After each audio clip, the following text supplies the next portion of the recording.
ఉద్దేశంగా తిరగబడి వెళ్ళగొట్టేటువంటి పరిస్థితి ఏర్పడ్డది. మరి ఇప్పుడు మార్పు అంటే పాలకులంతా ఒకటే లైన్లో నడుస్తున్నారు. కేసీఆర్ చేసిన పుణ్యమా అని కేవలము జీతాన్ని 1వ తారీఖున ఇస్తా ఉన్నాను అనేటువంటి ప్రచారం చేసుకోవాలంటే అవసరం ఏర్పడింది రేవంత్ రెడ్డికి. యాక్చువల్గా ఏపీ ఉన్నప్పుడు కానీ ఎప్పుడు కానీ ఉద్యోగస్తులు ఏర్పడినప్పటి నుంచి జీతం 1వ తారీఖు అనేటువంటి మాట అసలు గతంలో అయితే ఎండాకాలంలో సెలవులు ఇస్తే 23వ తారీఖు నాడే జీతాలు ఇచ్చి పంపుతారు, ఎవరు లేకుండే. కానీ ఈరోజు 1వ తారీఖు నాడు జీతాలు ఇస్తున్నాము అని పాలకులు చెప్పుకోవాలంటే అవసరమే కేసీఆర్ కల్పించిండు. మరి ఇంకొక విషయం నిన్న అసెంబ్లీలో చూసాం.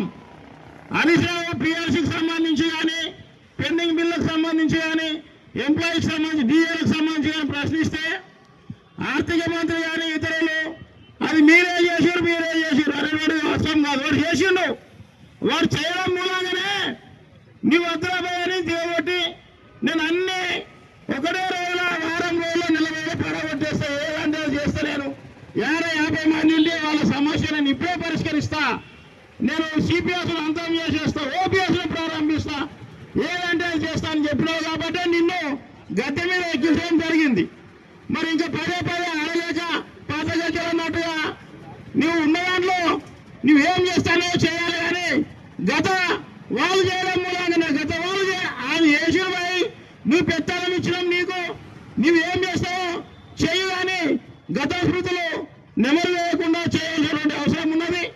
మరి ఈరోజు ఎవరు వచ్చినా పాలకులు ప్రజలకు విపరీతమైన పథకాలు, అర్థం లేని పథకాలు, ఆకర్షణీయమైన పథకాలు తెచ్చి ముందుకు పోవడానికి చూస్తున్నారు. మరి ఎంప్లాయీస్ మీద, టీచర్స్ మీద ప్రయోగం చేయడానికి ముఖ్యంగా తెలంగాణ ఏర్పడినప్పటి నుంచి చూస్తున్నారు.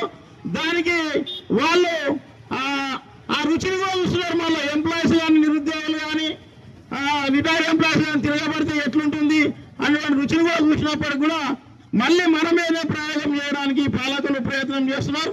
అది విరమించుకోవాల్సిన అవసరం ఉన్నది. ఇప్పుడు ఫ్రీ బస్ ఉన్నది. నీ ఫ్రీ